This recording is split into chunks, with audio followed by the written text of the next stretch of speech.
Hi students, good morning to all of you. कैसे हैं आप? आशा करता आप अच्छे होंगे और आपका पढ़ाई अच्छा चल रहा होगा। तो आज हम लोग देखेंगे कंप्लीट टेस्ट पेपर 2023-4 का चैप्टर 3 मैथमेटिक्स का जितना भी आया हुआ क्वेश्चन है वो आपको मिल जाएगा। इससे पहले चैप्टर 2 और chapter 1 and revision chapter already upload कर चुके हैं, नहीं देखे हैं तो देख लीजिए, ठीक है। तो चलिए देख लेते हैं क्वेश्चंस क्या है इसका। तो फर्स्ट क्वेश्चन है इसका आपका क्वेश्चन नंबर 1।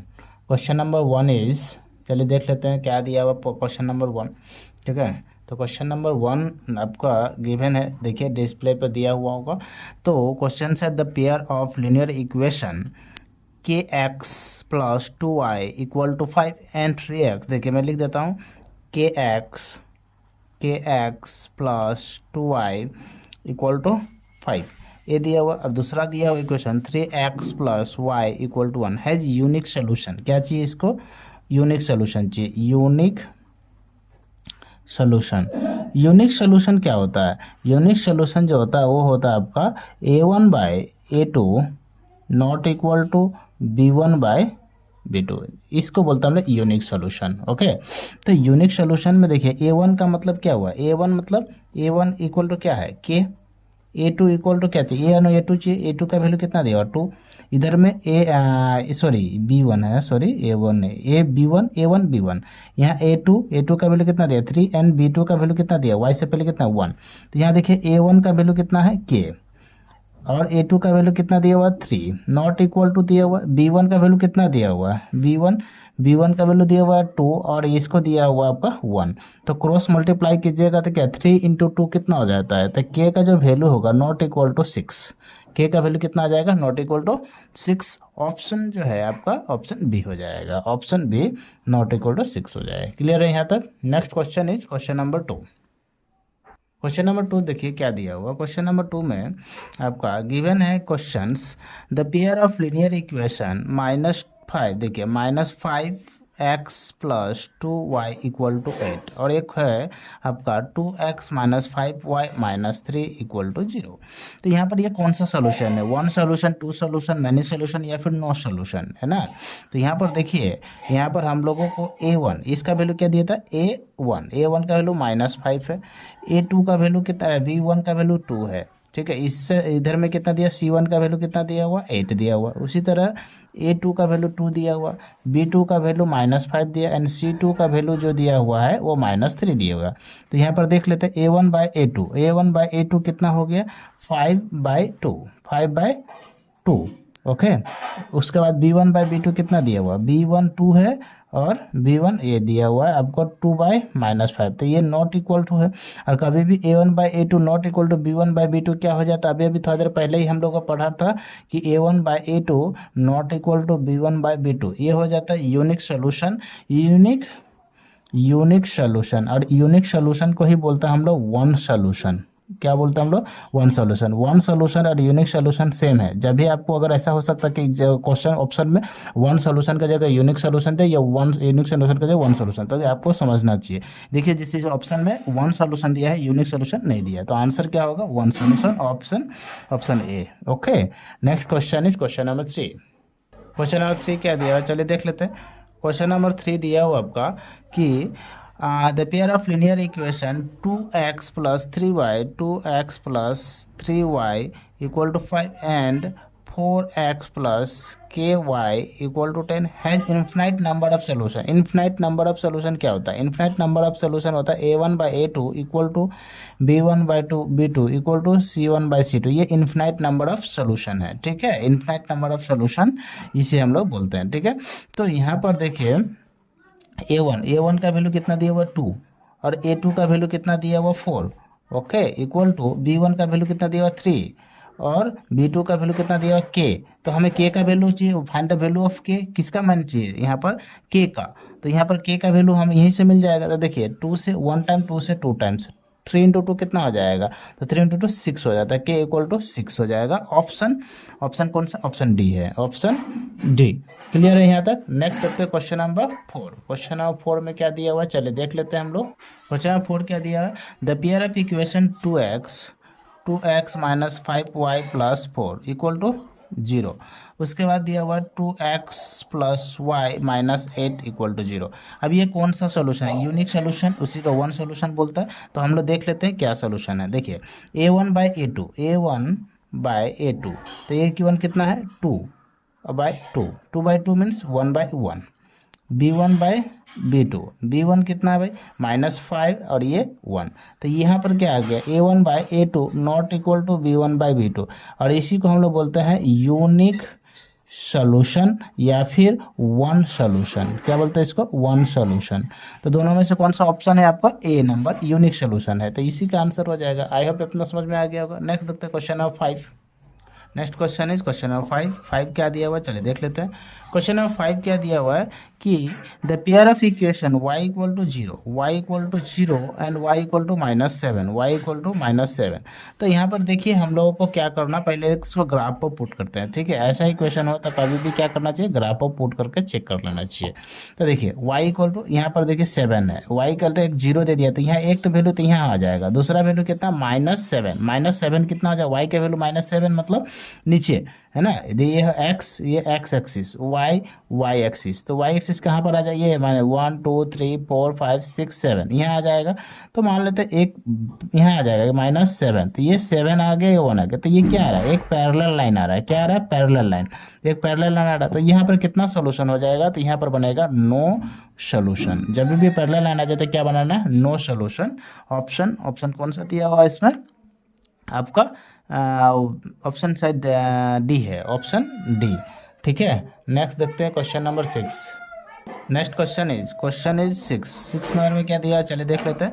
दिया है if the pair of equation 2x plus 3y equal to 11, तो इधर ले लेते हैं, ये क्या होगा? 0। नेक्स्ट है आपका a plus B into x plus 2a minus में बी वाई इक्वल टू 33, यानी माइनस में 33, ऐसे ही बोल सकते इक्वल टू 0। ओके, तो जब भी ऐसा आपको इक्वेशन आ जाए है ना, तो आपको क्या करना? सबसे पहले नंबर ले लीजिए a1 का वैल्यू कितना 2, b1 का वैल्यू 3 एंड c1 का वैल्यू दे दिया -11। उसी तरह a2 का वैल्यू कितना आ जाएगा? a प्लस b2 का वैल्यू क्या हो जाएगा आपका? यहाँ पर कितना दिया हुआ? 2a माइनस में b एंड CO2 का वैल्यू हो जाएगा -33। क्लियर है यहाँ तक? अभी हम लोगों को क्या निकालना है? ये निकालना है इन्फिनाइट मैनी सोल्यूशन करके ए और बी का वैल्यू निकालना है हमें। तो ए और बी तो यहीं पर हमको मिल जाएगा, यहाँ से यहाँ इसका ज़रूरत ही नहीं पड़ेगा। ठीक है, तो यहाँ पर देखिए इन्फिनाइट नंबर ऑफ सोल्यूशन क्या होता है? a1/a2 equal to b1/b2। तो यहाँ से देखिए a1 का वैल्यू कितना दिया 2, a2 का वैल्यू कितना दिया a plus B equal to b1 का वैल्यू कितना दिया 3, और यहाँ पर b2 का वैल्यू कितना दिया 2a minus B. Cross multiply कर दीजिए। क्रॉस मल्टीप्लाई करने पर क्या होगा? 2 2 जा 4a minus 2 into B minus 2b equal to 3a plus 3b। तो यहाँ से देखिए 3a और ये 4b इधर आएगा तो क्या आ जाएगा? 3 माइनस 4a हो जाएगा। और यहाँ से देख सकते हैं हम लोग क्या जाएगा? उस साइड चला जाएगा तो ये क्या मिल जाएगा हमें? तो उस साइड अगर ये चला गया तो ये यहाँ से, या फिर ऐसा भी काम कर सकते हैं हम लोग। ठीक है, 3b और इससे जाएगा ये हो जाएगा 5b। क्लियर है? तो b को इधर लेकर आ जाए तो a/b इक्वल टू 5/1। तो a का वैल्यू हो गया 5 और b का वैल्यू हो गया 1। तो a का वैल्यू 5 हो गया और b का वैल्यू 1। ऑप्शन सी इसका करेक्ट हो जाएगा। क्लियर है यहाँ तक? a का वैल्यू 5 होगा और b का वैल्यू 1 हो गया। ये कैसे समझ में आया? ये वाला पार्ट 2 कैसे किया? a इक्वल टू 5b जो था ये हम लोगों ने क्रॉस कर दिया। ये सिर्फ b को इस साइड लेकर नंबर को है, इसका आगे 1 है, कुछ नहीं तो 1 है, 1 इस साइड जाएगा और ये b इधर आएगा, तो क्रॉस कर दिए, b इधर आ गया 1 इधर आ गया, तो a/b और ये 5/1। क्लियर है यहाँ तक? नेक्स्ट देखते हैं क्वेश्चन नंबर 7। नेक्स्ट क्वेश्चन क्या है? क्वेश्चन नंबर 7 चलिए देख लेते हैं। क्वेश्चन नंबर 7 में क्या दिया हुआ है कि if the pair of equation 3x plus y equal to 3x plus y equal to 1। Next है 2k minus 1 into x plus k minus 1 into y equal to 2k +1, ठीक है, इतना आपको वैल्यू दिया हुआ। तो ए वाला वैल्यू एक साथ है, ए वाला वैल्यू आपको एक साथ है। क्लियर है यहाँ तक? तो यहाँ से देखिए ए वन का वैल्यू 3 है, B1 का वैल्यू 1 है और C1 का वैल्यू 1 है। ठीक है, इधर में आपको देखिए A1 का वैल्यू क्या दिया हुआ है, 2k-1। B1 का वैल्यू कितना दिया हुआ है, सॉरी B2, A2 हो गया ना, B2 का वैल्यू कितना दिया हुआ है आपका k-1 एंड C2 का वैल्यू कितना दिया, 2k+1। ओके, तो A1 B1 C1 and A2 B2 C2। अब हमें क्या फाइंड आउट करना, कॉन्सिस्टेंट क्या होता है, ध्यान से समझना, आपको दो वैल्यू होता है कॉन्सिस्टेंट का। कॉन्सिस्टेंट जो होता है A1/A2 equal to B1/B2 equal to C1/C2, ये भी होता है। और एक और होता है A1/A2 not equal to B1/B2। तो हमें यहाँ पर जो है ये आपको ए वाला नहीं, ये वाला फाइंड आउट करना है। ठीक है, कैसे, क्योंकि ऑप्शन में कहीं भी नॉट इक्वल का वैल्यू नहीं दिया हुआ है, तो हमें ये नहीं, ये वाला वैल्यू फाइंड आउट, लेकिन दो वैल्यू होता है, इतना आपको समझना चाहिए। तो A1 का वैल्यू कितना दिया, 3, और A2 का वैल्यू कितना दिया हुआ, A2 का वैल्यू दिया 2k-1 इक्वल टू B1 का वैल्यू 1 दिया हुआ है, और B2 का वैल्यू कितना दिया हुआ, k-1। उसके बाद हमको C1 का वैल्यू कितना दिया, 1 दिया हुआ है, और C2 का वैल्यू क्या दिया, 2k+1 दिया हुआ। अब हमें क्या फाइंड आउट करना है, यहाँ से k का वैल्यू चाहिए हमें। अब हमको k का वैल्यू चाहिए तो कोई भी एक वैल्यू आप चेक कर सकते हैं, ये दो वैल्यू ले लीजिए, ये दो वैल्यू क्यों, ठीक है। तो ये दो वैल्यू अगर हम लोग अगर कंपेयर कर दें तो देखिए क्या होगा, क्रॉस मल्टीप्लाई होगा। तो ये होगा 3k-3 इक्वल टू 2k-1। यहाँ देखिए 3k है, ये 2 के इस साइड आएगा तो क्या हो जाएगा, -k हो जाएगा। तो 3 - 2 तो ओनली k, और ये -3 इस साइड आएगा तो क्या हो जाएगा, प्लस हो जाएगा। तो क्या ये हो जाएगा आपका -1 और +3, तो ये कितना आ जाएगा, 2। तो ऑप्शन आंसर क्या हो जाएगा, इसका आंसर 2, क्योंकि 3 में से 1 चला जाएगा तो प्लस में 2 आ जाएगा। क्लियर है? नेक्स्ट देखते हैं question number 8। Next question is question number 8 क्या दिया हुआ है, चलिए देख लेते हैं। क्वेश्चन नंबर 8 में है, if the line of the given 3x + 2ky equal to 2। Next है आपका 2x + 5y +1 है, तो इस साइड कर सकते हैं तो -1 हो जाएगा, दोनों एक ही बात है।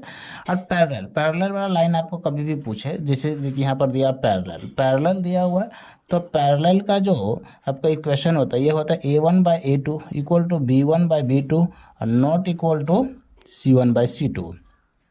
ठीक है, तो पैरेलल चाहिए। यहाँ पर देखिए A1 का वैल्यू दिया है 3, B1 का वैल्यू दिया हुआ है 2k एंड C1 का वैल्यू दिया 2, A2 का वैल्यू दिया हुआ 2, B2 का वैल्यू दिया आपको 5 एंड C2 का वैल्यू दिया -1। तो हमें क्या चाहिए, ओनली चाहिए हमें क्या, k का वैल्यू यहाँ पर ही फाइंड मिल जा रहा है, तो हमें बाकी का नहीं चाहिए, -y ये जो नॉट इक्वल टू उसका ज़रूरत है नहीं। यहाँ से हम लोग डायरेक्ट कर सकते हैं A1/A2 मीन्स 3/A1/A2, A2 का वैल्यू कितना दिया 2, B1/B2, B1 कितना दिया हुआ है 2k, और B2 का वैल्यू 5। तो यहाँ से हमको k का वैल्यू मिल जाएगा। देखिए क्रॉस मल्टीप्लाई की जगह 5 × 3 15, और 4 × 2 = 4, तो यह हो गया 4k इक्वल टू 15। क्लियर यहाँ तक? तो k का वैल्यू क्या आ जाएगा, 15/4।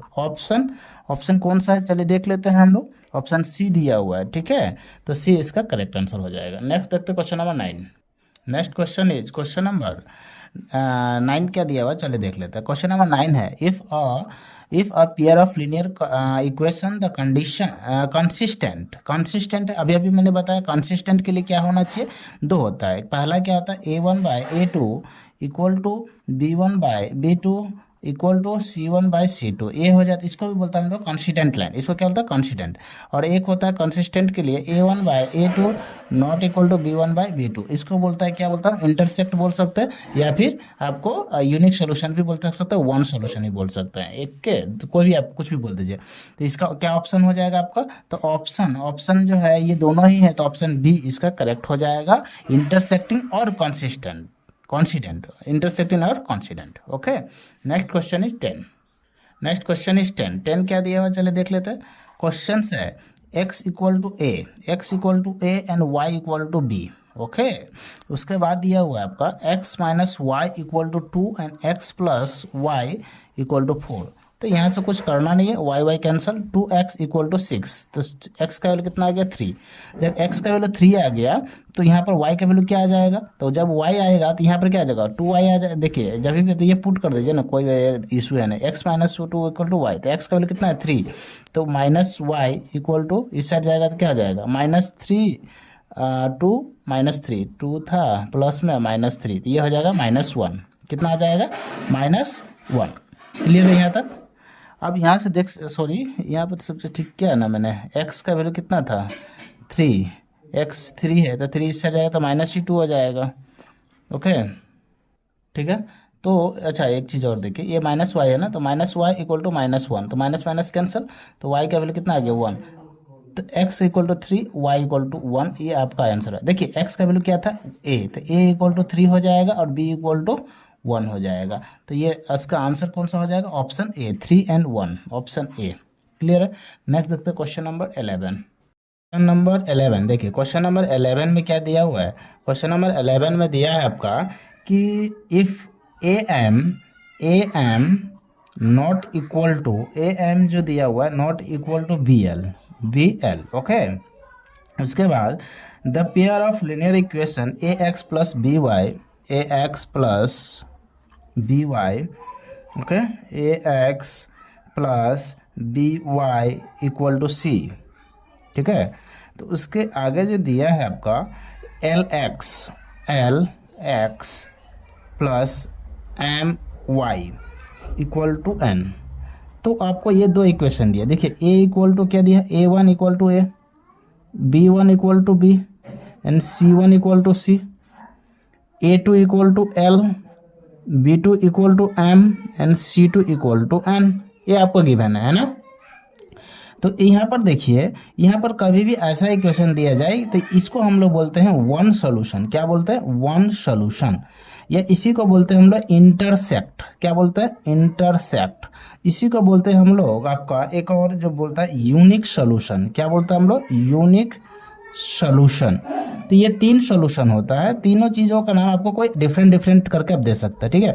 जब भी ऐसा आपको सिंबल मिल जाए तो आप समझ जाओगे, उतना करने की जरूरत नहीं, शॉर्ट ट्रिक है। जब भी नॉट इक्वल टू ऐसे करके नॉट इक्वल दिया जाए, इसका मत समझ जाएगा ये क्या है, ये इंटरसेप्ट है या फिर यूनिक सॉल्यूशन या वन सॉल्यूशन है, आपको सीधा उसी में टिक करना है। क्लियर है यहाँ तक।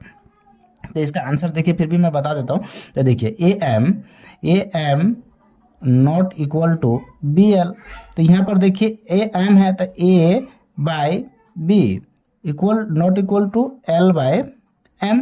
क्लियर है। तो l का जो वैल्यू है, a का वैल्यू क्या है, a है, a1, अब b का वैल्यू क्या दिया हुआ, b दिया हुआ है। तो यहाँ पर a1, यहाँ पर देखिए a1 बाय a2, यहाँ पर l का वैल्यू कितना दिया, a2, सॉरी इधर मैं उल्टा कर दिया, क्या मैंने, नॉट इक्वल टू, ये हो जाएगा b1 बाय b2। इस तरह से कंडीशन बनेगा। तो इसको हम लोग बोलते हैं, हम लोग क्या बोलते हैं, इसमें हम लोग को बोल रहे हैं यूनिक सोल्यूशन। जब भी ऐसा ये आ जाए तो आपको ये यूनिक सोल्यूशन में ही रहेगा, ये डायरेक्ट होना पड़ेगा, बट हाँ ये ध्यान रखना आपको। तो नेक्स्ट देखते हैं क्वेश्चन नंबर 12। तो क्वेश्चन नंबर 12 चलिए देख लेते हैं। क्वेश्चन नंबर 12 में क्या दिया हुआ है, क्वेश्चन नंबर 12 दिया हुआ देखिए, x by a plus y by B equal to 1। तो यहाँ पर हम लोग देख लेते हैं, लेट कर लेते हैं, लेट y इक्वल टू 0। क्या किया, y इक्वल टू अगर 0 करते हैं तो यहाँ पर क्या बचेगा, x by a equal to 1, मतलब x equal to a। I hope समझ में आ गया। अगर हम x इक्वल टू 0 करते हैं तो क्या बनेगा, y by b equal to 1 equal to y equal to b। I hope ये आपको समझ में आया होगा इतना। अगर हम दोनों तरफ से कर रहे हैं तो यहाँ से देख सकते हैं, x का वैल्यू अगर 0 करते हैं तो y इक्वल टू 0 है तो x का वैल्यू कितना आ जाता है, a आ जाता है। अगर x का वैल्यू 0 है तो y इक्वल टू कितना आ जा रहा है, b आ रहा है। क्लियर है। x और y का वैल्यू यहाँ पर देख सकते हैं क्या क्या निकला हमें, यहाँ मिला 0 और a, यहाँ पर मिला हमें सॉरी उल्टा में लिख दिया, x का है ना, तो a, 0 मिला, और यहाँ पर क्या मिला, x का वैल्यू तो 0, b मिला। क्लियर है यहाँ तक। अब यहाँ से हम लोगों को एक ये देख रहे हैं। अब यहाँ से देखिए हम लोगों को ये क्या हो जाता है, एक क्वाड्रेटिक इक्वेशन में आ जाता है, जैसे कि x एक्सिस है और ये y एक्सिस, ये y है, ठीक है, ये x है, ये y है, ठीक है, ये y हो गया।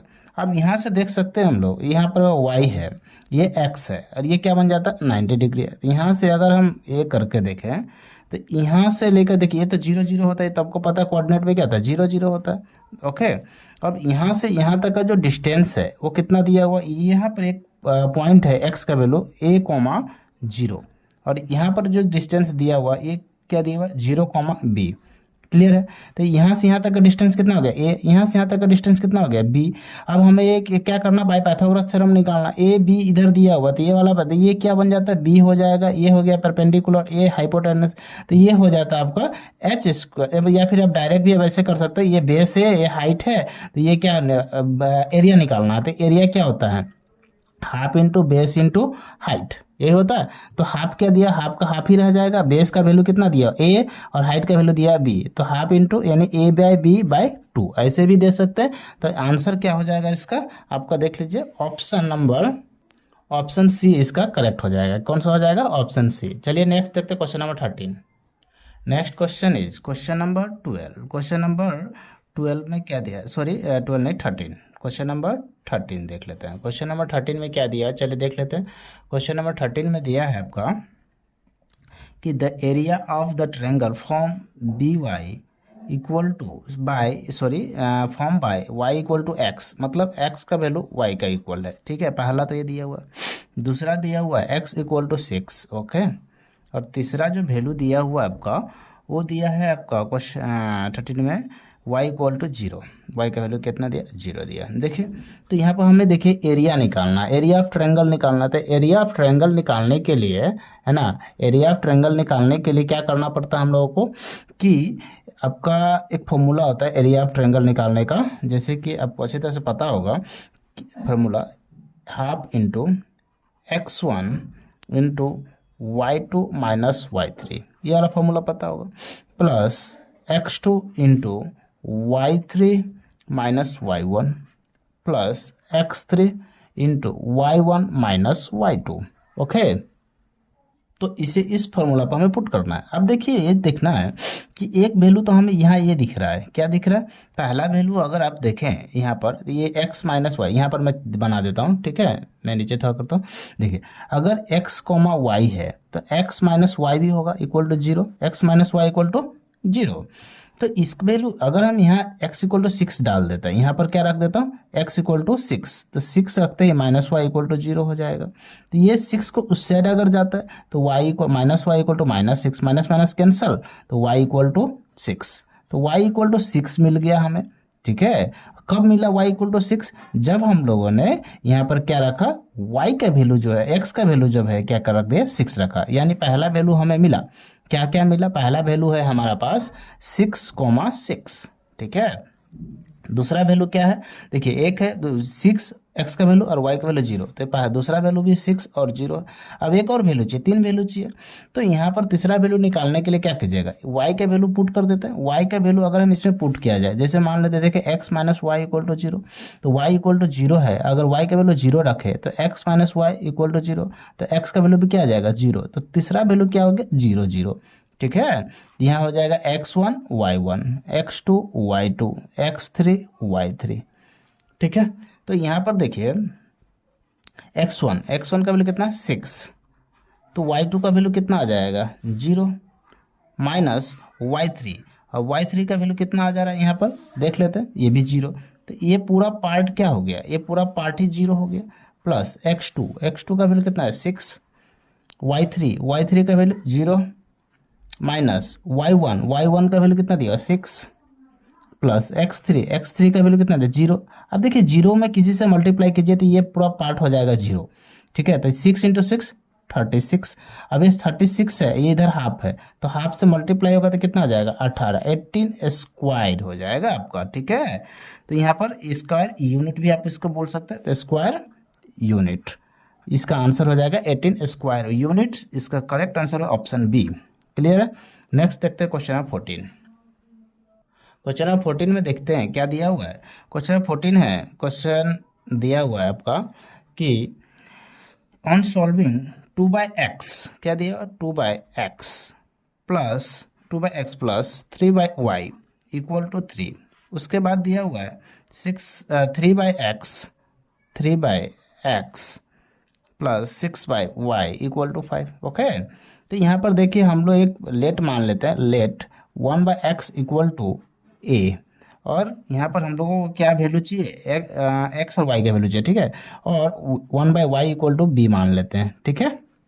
तो 1/x इक्वल टू ए, तो ये हो जाएगा 2a। 1/x क्या होता है, जैसे कि मैं आपको समझा रहा हूँ, 2x है तो ये क्या लिख सकता है, 2 इंटू 1/x लिख सकता है। तो 1/x का वैल्यू कितना बन गया, a, तो ये क्या बन जाएगा 2a। तो यहाँ पर हो गया 2a प्लस ये क्या हो जाएगा 3b equal to 3। Okay, equation first sorry, ये हो जाएगा 3a plus 6b equal to 5। Okay, तो ये इसका ये इक्वेशन क्या बन जाएगा, इक्वेशन 2। अब ये दोनों इक्वेशन में हम लोग क्या करेंगे, कंपेयर कर देते हैं। कंपेयर कैसे करना, चलिए देख लेते हैं। यहाँ पर अगर ये देखिए इधर 6b है और इधर में 3b है, यहाँ 3b, तो इसको हमें 2 टाइम्स कर देंगे। तो 2 टाइम करने पर इक्वेशन 2 को 2 कर देते, तो ये हो जाएगा 4a plus 6b equal to 6, और ये वाला है 3a plus 6b equal to 5। यहाँ 2 से मल्टीप्लाई इसलिए किया क्योंकि ये दोनों इक्वल हो जाए, जिससे हम आराम से काटने में आसानी हो जाए, ठीक है। तो ये कैंसिल हो गया, तो कितना हो जाएगा, ए का वैल्यू कितना आ गया 1, ए का वैल्यू क्या मिल गया हमें 1। अब ए का वैल्यू 1 मिला तो 1 का अपोजिट में क्या आ जाता है, तो 1/1 ही होता है। ये भी चीज़ आपको समझ में आना हो जाएगा ना। ए का वैल्यू क्या मिल गया 1। आप देखिए ये कोई भी वैल्यू आप पुट कर सकते हैं, कहीं भी पुट कर दीजिए, इसमें कीजिए, इसमें कीजिए। मैं इक्वेशन 2 में कर रहा हूँ, देखिए 3 इंटू ए प्लस 6b प्लस 5, तो 2 इस साइड चला जाएगा तो क्या हो जाएगा 6b इक्वल टू 5 है, तो इस साइड जाएगा तो क्या हो जाएगा 5 माइनस 3 इक्वल टू 2। तो b का वैल्यू हो जाएगा 2/6, 1/3। तो 1/3 है। तो यहाँ पर देखना है कि x का वैल्यू क्या होता है, x का वैल्यू हम लोग को क्या बना है, a का a इक्वल टू क्या था, यहाँ पर हम लोग चेक कर सकते हैं। तो a इक्वल टू 1/x, तो ये 1/x का वैल्यू 1/1, तो x का वैल्यू क्या हो जाएगा, तो x इक्वल टू भी 1 होगा, है ना। इसी तरह 1/y इक्वल टू क्या होगा 1/3, तो ये क्या हो जाएगा, क्रॉस मल्टीप्लाई करने पे क्या होगा, y का वैल्यू भी 3 मिलेगा, तो 1 और 3 इसका करेक्ट आंसर हो जाएगा, है ना। तो ऑप्शन ए इसका करेक्ट है। नेक्स्ट देखते हैं क्वेश्चन नंबर 15। क्वेश्चन नंबर 15 चलिए देख लेते हैं। क्वेश्चन नंबर 15 में क्या दिया हुआ है वो हम लोग क्लियर करते हैं। 15 दिया हुआ है, the consider the following the linear equation 3x plus 2y equal to 5। Next दिया हुआ आपका 2x plus 3y equal to 5, ठीक है। तो यहाँ पर देख सकते हैं हम कंसीडर लाइन कर सकते हैं। तो यहाँ पर देखिए 3/2 और ये हो जाएगा 2/3, ये नॉट इक्वल टू, जब भी ऐसा कंडीशन मिल जाए इसको बोलते हैं हम लोग कॉन्सिडेंट लाइन। कॉन्सिडेंट होता है, ये पहला क्या होता है, कॉन्सिडेंट हो गया। समझ में आ रहा है आपको, मतलब a1/a2 not equal to b1/b2, तो ये कॉन्सिडेंट आ जाता है। नेक्स्ट ऑप्शन, नेक्स्ट वाला क्या है, देखिए 2 इक्वेशन इसमें दिया हुआ है। ऑप्शन ये 1 का है और ये 2 का। 2 वाला में क्या दिया हुआ देख लेते हैं। देखिए 2x minus 3y equal to 7, और नेक्स्ट दिया हुआ आपका 2x minus 3y equal to 8। 2x minus 3y equal to 2x minus 3y। तो यहाँ पर देखिए, यहाँ पर क्या दिया हुआ 2/2, ये यहाँ पर हो जाएगा -3/-3, और ये हो जाएगा 7/8। तो ये इक्वल है, ये नॉट इक्वल, तो ये होता है इनकॉन्सिडेंट। ऐसा जब आ जाए कंडीशन तो इसको बोलता है इनकॉन्सिडेंट लाइन। जैसे कि a1/a2 equal to b1/b2 not equal to c1/c2, तो ये होता है इनकॉन्सिडेंट लाइन। तो देखिए एक है कौन से, पहला तो कॉन्सिडेंट है, दूसरा इनकॉन्सिडेंट है। तो इसमें कौन सा ऑप्शन है, फर्स्ट इज कॉन्सिडेंट, दूसरा इनकॉन्सिडेंट। ऑप्शन जिसमें देखिए देने में थोड़ा सा गलती हो गया, ऑप्शन बी इसका करेक्ट होना चाहिए। देखिए पहला है कॉन्सिडेंट और दूसरा इनकॉन्सिडेंट हो जाए, sorry the pair of option the consistent and sorry option D इसका करेक्ट हो जाएगा। देखिए ऑप्शन डी में the pair of 1 are consistent and the second are inconsistent, ठीक है, ऑप्शन डी क्लियर है। नेक्स्ट देखते हैं क्वेश्चन नंबर 16। नेक्स्ट क्वेश्चन है आपका क्वेश्चन नंबर 16। क्वेश्चन नंबर 16 में क्या दिया है चलिए देख लेते हैं। क्वेश्चन नंबर 16 है, where the consider the following the linear equation 2x minus 3y equal to 8। Next है आपका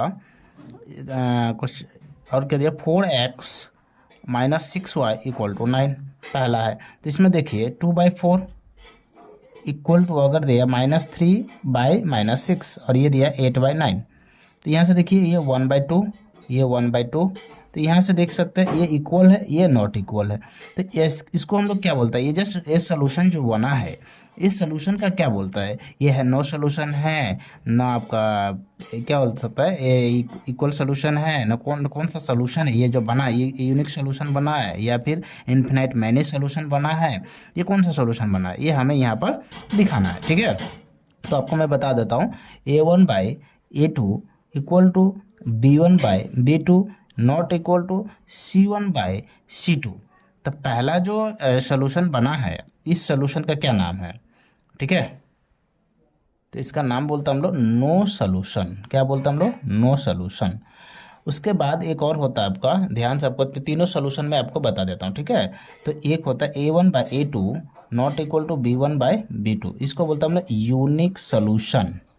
ठीक है, लास्ट वन है A1/A2, दिख रहा है नहीं दिख रहा है, ले देख, ठीक है, A1/A2 equal to B1/B2 equal to C1/C2, इसको बोलता है infinite many solution. Infinite many solution. तो 3 सोल्यूशन होता है आपका।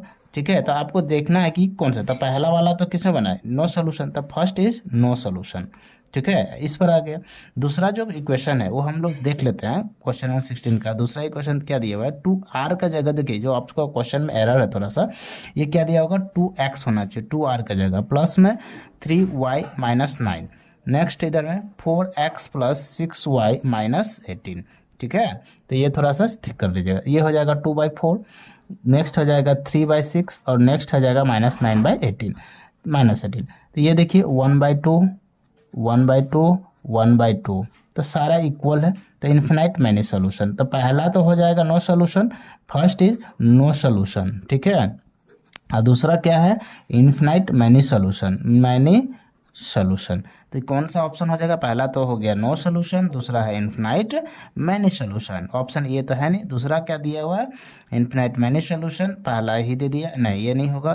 थर्ड ऑप्शन इज 1 × 2, ये भी गलत है, ये ऑप्शन डी हो जाएगा इसका करेक्ट ऑप्शन। ठीक है, ऑप्शन डी। नेक्स्ट देखते हैं question number 17 and last question, question number 17 में क्या दिया हुआ है, चले देख लेते हैं। क्वेश्चन नंबर 17 में दिया है the consider the following the constant pair of linear equation 3x plus 2y equal to 5। Okay, next है 2x plus 3y equal to 5। तो ये वाला दिया हुआ है, तो पहला को इस बार का क्या दिया हुआ है आपको, कॉन्सिडेंट या इनकॉन्सिडेंट लाइन है, जो मैं पहले 15 नंबर क्वेश्चन कराया सेम है एज इट इज। तो ये क्या हो जाएगा 3/2, ये 2/3, ये तो दिख ही रहा है, और ये 5/5। तो यहाँ पर देखिए यही नो इक्वल, तो यही पहला ही क्या हो गया, ये हो गया कॉन्सिडेंट लाइन। क्यों, क्योंकि कॉन्सिडेंट लाइन का क्या होता है, A1/A2 not equal to B1/B2। ठीक है, तो ये होता है कॉन्सिडेंट लाइन। दूसरा क्या दिया हुआ, चलिए देख लेते हैं। दूसरा है आपका 4x - 9y, 4x, दूसरा दिया हुआ 4x - 3y इक्वल टू 9, और नेक्स्ट इसका दिया हुआ 4x, इसी का साथ दिया 4x - 3y इक्वल टू 8। तो यहाँ से देखिए सारा तो इक्वल है, नॉट इक्वल तो लास्ट वाला ही है, तो इसको हम लोग बोलता है इनकॉन्सिडेंट लाइन। ठीक है, तो पहला कॉन्सिडेंट, दूसरा इनकॉन्सिडेंट, तो फर्स्ट एंड सेकेंड यहाँ पहला हो गया, तो ऑप्शन डी इसका करेक्ट हो जाएगा। ठीक है, तो इसी के साथ ये चैप्टर कंप्लीट होता है। नेक्स्ट चैप्टर 4 के साथ फिर हम लोग मिले क्वाड्रेटिक इक्वेशन, उसमें हम लोग मिलेंगे। तब तक के लिए जय हिंद, जय भारत, थैंक यू।